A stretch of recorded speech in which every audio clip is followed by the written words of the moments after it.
Bru সাদা হওয়া, দাড়ি সাদা হওয়া এক জীবন্ত যুবক। মিছিলের পিছনে নয়, সামনের কাতারে থাকবো ইনশাআল্লাহ। হে আল্লাহ, প্রিয় দেশে ইজ্জত নিয়ে বাঁচতে চাই, শান্তি নিয়ে বাঁচতে চাই, নিরাপত্তা নিয়ে বাঁচতে চাই। আমার বাড়ি সারা বাংলাদেশ।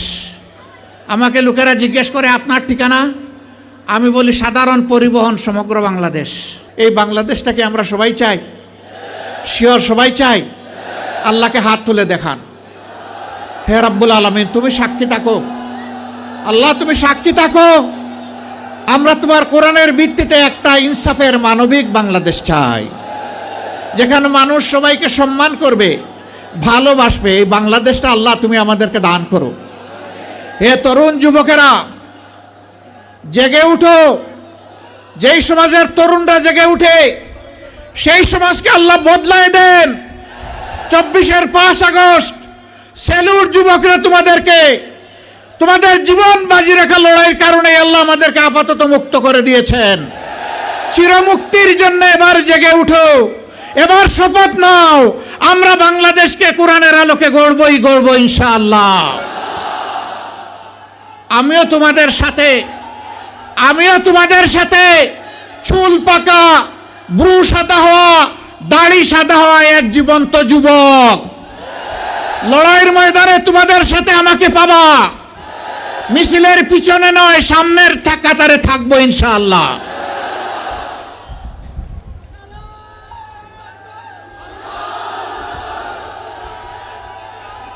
আমাদের যুবকেরা আমাদের স্বপ্ন, আমাদের যুবকেরা আগামীর বাংলাদেশ। এই যুবকদের হাতে বাংলাদেশের দায়িত্ব আমরা তুলে দিতে চাই। হে যুবকরা, তোমরা তৈরি হও, ইনশাআল্লাহ তোমরা পারবা। আলহামদুলিল্লাহ, তোমরা অতীতে পেরেছো।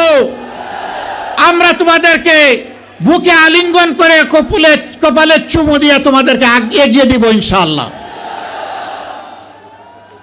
মা বোনেরা, এই যুবক সন্তানদেরকে এখন থেকে তৈরি করুন। আল্লাহর কাছে তৌফিক চান। হে আল্লাহ, প্রিয় দেশে ইজ্জত নিয়ে বাঁচতে চাই, শান্তি নিয়ে বাঁচতে চাই, নিরাপত্তা নিয়ে বাঁচতে চাই। এই জন্য আমার সন্তানকে তোমার কাছে ওয়াকফ করে দিলাম। আমি মায়েদের কাছে সেই আহ্বান জানাবো।